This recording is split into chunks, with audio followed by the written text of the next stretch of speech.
યાત્રાધામ દ્વારકામાં છેલ્લા એક અઠવાડિયાથી પ્રવાસીઓનું ઘોડાપૂર ઉમટી રહ્યું છે। ત્યારે હાલ નાતાલનો સમય ચાલી રહ્યો છે, વેકેશન ચાલી રહ્યું છે, ત્યારે બરાબરનો ટ્રાફિક જામ છે દ્વારકામાં થયો હતો, કારણ કે જે માનવ મહેરામણ છે એ વધારે દ્વારકા આવવાનું પસંદ કરી રહ્યા છે।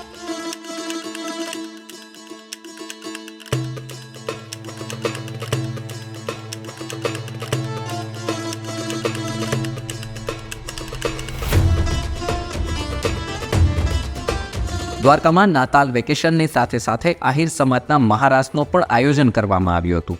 છેલ્લા 5 દિવસમાં 5 લાખ જેટલા ભાવિકો છે એ દ્વારકાની મુલાકાતે પહોંચ્યા હતા અને જગત મંદિરમાં ભગવાન દ્વારકાધીશના દર્શન કર્યા હતા। દ્વારકા તીર્થધામ એ મોટામાં મોટું ધામ છે। અહીંયા લોકો ભગવાન દ્વારકાધીશજીના દર્શન કરવા હર્ષોલ્લાસથી પધારે છે।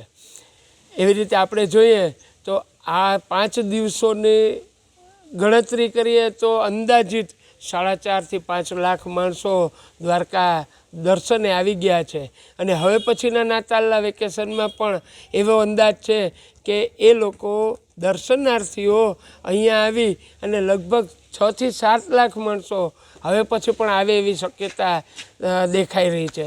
જ્યારે દ્વારકાના દર્શન કરવામાં એક દ્વારકાધીશ જ મંદિર નથી, પણ બેટ દ્વારકા, નાગેશ્વર, જ્યોતિર્લિંગ એવી રીતે બીજા બધા પણ દર્શનીય સ્થળોની મુલાકાત એ લોકો લે છે। યાત્રિકોને બીજી એક આકર્ષણનું કેન્દ્ર એવું શિવરાજપુર બીચ પણ અહીંયા આવેલા યાત્રિકો જોવા માટે જાય છે। અસ્તુ, જય દ્વારકાધીશ।